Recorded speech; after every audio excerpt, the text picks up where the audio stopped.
अस्सलाम वालेकुम वरहमतुल्लाहि वबरकातुह। माशाअल्लाह आपके साथ की वजह से अल्हम्दुलिल्लाह इजहार भी मुकम्मल हुआ और इदगाम भी मुकम्मल हुआ। आज हम समझने वाले इख्फा के बयान को। इख्फा के बयान को हम बच्चों को किस तरीके से पढ़ाएंगे। तो इख्फा के भी चंद उमूर हैं, आइए हम देखते हैं कौन कौन से हैं। पहला अमर हुरूफ इख्फा निकलवाए, दूसरा अमर इख्फा का माना अलामत बताएं, तीसरा अमर मश्क अमथिला तकाबुली तरीके से, और चौथा अमर है कायदे की ताबीर ज़बानी कराएं। पहला अमर हुरूफ इख्फा निकलवाए और मजमूए के एतबार से याद करवाए। ये काम हमको किस तरीके से करना है, आइए देखते हैं। सबसे पहले इस तरीके से मुकम्मल तख्ती लिखें। तख्ती लिखने में इस बात का लिहाज करें कि दो दो मजमूए के एतबार से तख्ती लिखी हुई है, जैसे यहाँ लिखी हुई है, और पहले अलिफ भी लिखे, ठीक है। उसके बाद क्या करेंगे, ये तख्ती किस तरीके से लिखनी है। लिखने का तरीका ये रहेगा कि अगर आपके पास कलरिंग चौक है तो हरूफ इजहार के हरूफ को आप नीले कलर से लिखें, नीली चौक से लिखें, ठीक है। इदगाम के हरूफ को आप पीली चौक से लिखें, आसमानी चौक से लिखें। इसी तरीके से जो बा है उसको कोई अलग चौक से लिख ले, कलर की चौक से। तो कलरिंग चौक अगर आपके पास मौजूद है तो उन हरूफ को कलरिंग चौक से लिखें। फिर एक बच्चे को खड़ा कहें और उसके बाद बच्चे से कहना है, चल बेटा हरूफ इजहार कितने, इजहार हल्की कितने, वो उस पर गोल दायरा कर, अपने से गोल दायरा करके जा। इसी तरीके से कहें कि भाई इदगाम के हुरूफ कौन कौन से हैं, उस पे आ बोर्ड पे और गोल दायरा करके जा। ये तो उस वक्त है जबकि हमारे पास कलरिंग चौक मौजूद है। अगर वाइट चौक है तो उसका क्या तरीका है, तो उसका तरीका ये है कि जो हुरूफ इजहार के हुरूफ है बच्चे को कहे उस पर गोल दायरा करो। कौन कौन से, हमजा हा, आइन हा, गन खा, आओ बोर्ड पे और गोल दायरा करके जाओ। इस तरीके से कौन कौन से पढ़ के जाओ, हमजा हा, आइन हा, गन खा। चलो अच्छा, इदगाम के कौन कौन से हुरूफ है उस पर चौरस दायरा करवाओ ताकि तमीज हो जाए कि इजहार वाले हुरूफ है, ये इदगाम वाले हुरूफ है। अब बच्चों से कहना है कि देखो बेटा तख्ती में टोटल 29 हुरूफ थे, उसमें से 6 और ये 6 चले गए। तनवीन नून साकिन के बाद अलिफ कभी भी आता नहीं और कयामत तक आएगा नहीं। तनवीन नून साकिन के बाद कभी भी अलिफ आता नहीं है, ठीक है। ये तो उसको चौकड़ी मार दी। अब रह गए कितने हुरूफ, तो मौलाना ये बा, ता, सा, जीम, दाल, दाल, जा, ये गिनो कितने हुरूफ है बेटा, मौलाना 16। उसमें से बा का बयान इंशाअल्लाह इस बयान के बाद हम आइंदा पढ़ने वाले हैं, ठीक है। इसलिए बा के बयान को भी छोड़ दो। अब कितने हुरूफ बचे मौलाना, 15 हुरूफ। चलो बेटा यहाँ लिखो ता सा जीम, या उस्ताद खुद लिखे कोई भी शक्ल हो, ता सा जीम। चलो दाल दाल जा, ठीक है। इस तरीके से यहाँ लिख लो मजमूए के एतबार से,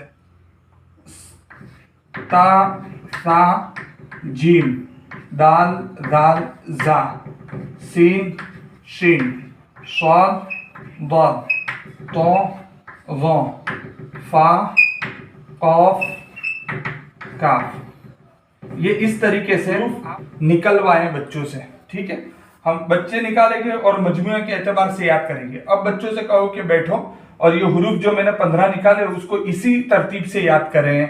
ता ता जीम, दाल दाल जा, सीन शीन, स्वाद तो फा कौफ का। इस तरतीब से ता ता जीम, दाल दाल जा। मैं शुरू से मैं बताता आ रहा हूँ जिनसे बच्चे वो मुकम्मल तस्बीह पूरी करें 15 हुरूफ की, इंशाअल्लाह बच्चे को हुरूफ अजबर याद हो जाएंगे। एक काम आपका हो गया, हुरूफ इख्फा आपने निकलवाए। दूसरा काम है कि इख्फा का माना और अलामत बताएं। अब बच्चों को यहाँ बोलना है, देखो बेटा ये 15 हुरूफ थे ना, उनका नाम है हुरूफ इख्फा। इख्फा क्यों कहते हैं इसको, तो इख्फा का माना बेटा होता है छुपाना। किसको छुपाना, मुझे छुपाना, तुमको छुपाना। बेटा तनवीन नून साकिन की आवाज को छुपा कर पढ़ना। कैसे पढ़ेंगे तनवीन नून साकिन की आवाज को छुपाकर, तो उस्ताद खुद अदा करके बतावे। देखो बेटा अब यहाँ कैसे पढ़ेंगे, पढ़ो तो पहले बच्चों से पढ़वावे। चलो पढ़ो, बन बन ता, बच्चे कैसा पढ़ते उसको देखो, बिंदा बन सा, बन जा, बिंदा बिंदा। अभी बच्चा बेटा आपने कैसा पढ़ा, बनता। ये इख्फा की सही अदायगी नहीं है बेटा, यानी बच्चों को पहले पढ़वावे मुकम्मल यहाँ तक, बच्चे फिर बन बन करके पढ़ेंगे क्योंकि तनवीन नून साकिन के अंदर गुन्ना ही करके बच्चों ने सीखा है, तो वैसा ही पढ़ने वाला है। अब बच्चों को बताओ बेटा इख्फा की अदायगी ऐसी होनी चाहिए। देखो मैं पढ़ता हूँ, बाता, पढ़ो तो बेटा, बाता बाता बा। ये बेटा इख्फा की सही अदायगी है। जैसे पंखा बोलते हैं ना, फिर लिख के भी बता देवे, कि देखो बेटा पंखे में किस तरीके से नाक में आवाज जाती है, नून साकिन है लेकिन आवाज कैसे जाती है, वैसे इक्फा के अंदर आवाज जाएगी। ठीक है, या बच्चे अगर समझ जाए तो ठीक है, लेकिन फिर भी कोई बच्चा बनता कर रहा है तो उसको इस तरीके से नहीं बताना है कि जबान तालू से अलग रहेगी, बल्कि उसको इशारा करे। जबान है ना, नाक में आवाज तो जाएगी इक्फा में, लेकिन जबान ऊपर का जो हिस्सा है उससे अलग रहेगी। नाक में आवाज जाएगी बेटा, लेकिन ऊपर के हिस्से से जबान अलग रहेगी, क्योंकि नून को न जल्दी पढ़ना है न उसको साफ अदा करना है, वरना इक्फा साफ अदा कर देंगे तो भी इक्फा नहीं होगा, बल्कि क्या हो जाएगा, वो तो नून साकिन की आवाज का गुन्ना हो जाएगा। इसलिए हमको यहाँ गुन्ना करना, तो असल जो है इक्फा की अदायगी दुरुस्त करवावे। ठीक है, बाता बाता उस्ताद पढ़ के बता दे, फिर हर बच्चे से इसकी वसूलियाबी करे।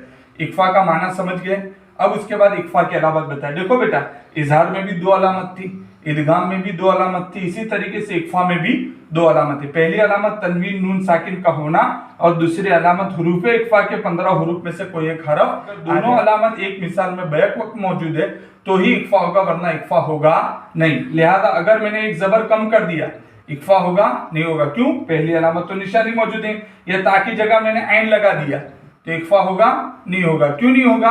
क्योंकि दूसरी अलामत मौजूद नहीं है। तो दोनों अलामतों का मौजूद होना जरूर है, दोनों में से एक भी नहीं होगा तो इक्फा नहीं होगा। इसकी थोड़ी वसूलियातों को बुलाकर ताकि आपको अंदाजा आ जाए कि इक्फा की अलामत को बच्चा समझाए या नहीं समझाए। इंशाल्लाह ये 2 कायदे शुरू के, इजहार और इदगाम हो गया ना, तो इक्फा पढ़ाना आपके लिए बहुत आसान और सहल होगा। उसके बाद तीसरा काम है मश्क अमसिला, तकाबुली तरीके से। मश्क अमसिला में क्या आएगा? पहले मश्क अमसिला मा जा शराबा तहूरन मिन शैइन, ऐसी चंद अमसिला ले और उसके अंदर बच्चों से देखे कि इक्फा की अदायगी दुरुस्तगी से बच्चे अदा कर रहे हैं कि नहीं, वो खास तौर से आप चेक करें। मा जा शराबा तहूरन, इसलिए इन मिसालों के अंदर है ना हजरत, ये 15-20 मिसालें जो हम लिखेंगे इक्फा की और हर बच्चे को वसूल करेंगे, उसमें 3 चीजों का खास ख्याल रखें। नंबर 1 मकाम कायदा, नंबर 2 कायदे का इस्तेमाल अमसिला में बच्चा करता है कि नहीं, और नंबर 3 कायदे की अलामत बच्चा बताता है कि नहीं। ये तीनों चीजों को बगौर देखे, कहीं ऐसा ना हो कि इक्फा की रियायत तो कर रहा है लेकिन इक्फा की अलामत मालूम नहीं, या इक्फा की रियायत तो कर रहा है लेकिन उसकी अदायगी दुरुस्त नहीं, या इक्फा की रियायत से पढ़ रहा है लेकिन उसको पता ही नहीं है कौन से 2 हरफ में कायदा बनता है। कायदे का मकाम और जगह के हम पूछते हैं मा जा में कहाँ कायदा बना, तो बच्चा कहता है नून साकिन और हमजा में, ऐसा बोलता है, हालांकि इक्फा सही तरीके से अदा करे। इसलिए इक्फा का मकाम, इक्फा का इस्तेमाल यानी कि अमल, और इक्फा का इल्म यानी इक्फा की ताबीर और कायदा, ये तीनों चीजों का अमसिला में उसकी मश्क करवा देवे। ये हो गया मश्क अमसिला। उसके बाद है तकाबुली तरीका। देखो नीचे लिखा है रजुलुन यस्आ। अब बच्चे से कहना है कि देखो बेटा यहाँ इक्फा होगा या नहीं होगा, बोलेगा नहीं मौलाना इक्फा नहीं होगा, तो इदगाम होगा। क्यों? इदगाम की दोनों अलामतें मौजूद है, तनवीन नून साकिन के बाद इदगाम के 6 रूप में से या ही, इसलिए इदगाम माल गुन्ना होगा। नहीं बेटा यहाँ मुझे इक्फा करके पढ़ना है तो क्या करना पड़ेगा? ये तकाबुली तरीका। मौलाना एक काम करो, 2 नुक्ते ये रहने दो, ऐसा नहीं कि इक्फा करना है तो 15 रूप में से कोई हरफ नहीं, मुझे इसी में करना है, नुक्ते की तब्दीली करके। अगर बच्चे ना समझ पाए तो बोल दो मौलाना एक काम करो, 2 नुक्ते नीचे से मिटा दो, 1 नुक्ता ऊपर रख दो, समझे? 1 नुक्ता बेटा ऊपर रख दो। नहीं मतलब नहीं 2 नुक्ते ऊपर रख दो। हाँ माशाल्लाह, 1 नुक्ता ऊपर होगा तो इदगाम ही होगा, इदगाम माल गुन्ना। हाँ कोई बात नहीं, चलो 2 नुक्ते मैंने ऊपर रखे। चलो अब इक्फा करके पढ़ो, ठीक है? रजुलुन तस। अब मुझे यहाँ इक्फा नहीं करना है, मौलाना 2 नुक्ते मिटा दो, नीचे 2 नुक्ते लगा दो, या 1 नुक्ता कम कर दो। इस तरीके से तकाबुल करके चंद अमसिला लेवे और तकाबुली तरीके से इक्फा की इक्फा की अच्छे से मश्क करवा ले और कायदा जहन नशी हो जावे। उसके बाद कायदे की ताबीर जबानी कराए। कायदे की ताबीर के लिए मैंने अलग से यहाँ मिसाल नहीं लिखी है, लेकिन आप एक मिसाल ले ले, मसलन यही है मा जा आ, एक मिसाल ले ली। उसके बाद बच्चे से 3 सवाल करें, क्या होगा इक्फा, क्यों होगा, तनवीन नून साकिन के बाद हुरूफ इक्फा के 15 रूप में से जीम आइए। कैसे पढ़ेंगे?